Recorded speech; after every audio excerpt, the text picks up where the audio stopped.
vagabondait dans le dédale des rues, cheminait emmitouflé et recroquevillé, au point de ne paraître pas plus grand qu'un enfant.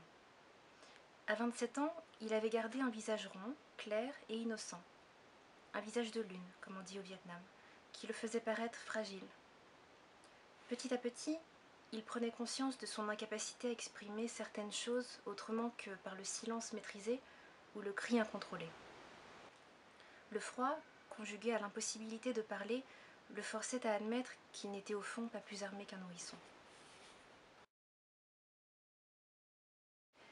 Les silences de Minh, c'est l'histoire d'un jeune homme, Minh, qui arrive de son pays, qui est exilé de son pays, le Vietnam, et qui débarque, ou plutôt qui est débarqué dans un Paris hostile, en plein hiver.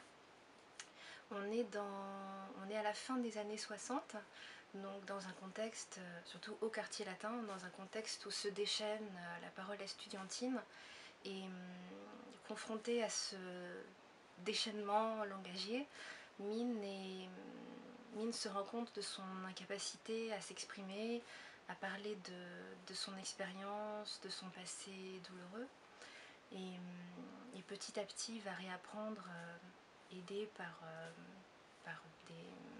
des figures amicales, paternelles, à maîtriser cette parole, à l'apprivoiser, et à l'accepter et à la transmettre. La nouvelle est construite en ce qu'on pourrait appeler 3 petits tableaux plus un épilogue. 3 tableaux parce que, alors c'est quand même assez narratif le tout, mais comme 3 petits tableaux plus descriptifs, 3 incursions dans la vie, dans un instant T de la vie de Minh, à son arrivée en France, au début de sa renaissance et au milieu de sa reconstruction.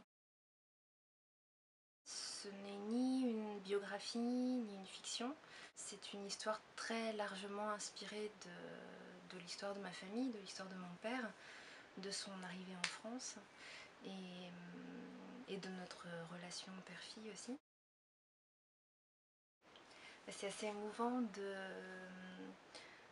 se dire que ce qui était à la base un souvenir a été transformé en écriture, qu'un passé douloureux puisse être extériorisé aussi. Il y a une forme, c'est un petit peu une écriture exutoire aussi, puisse être contenu dans le cadre d'une page cadrée, et en plus qu'elle soit objectivée dans un livre, qu'elle devienne un autre objet qu'un souvenir immatériel et quelque chose d'autre, plus proche de la création.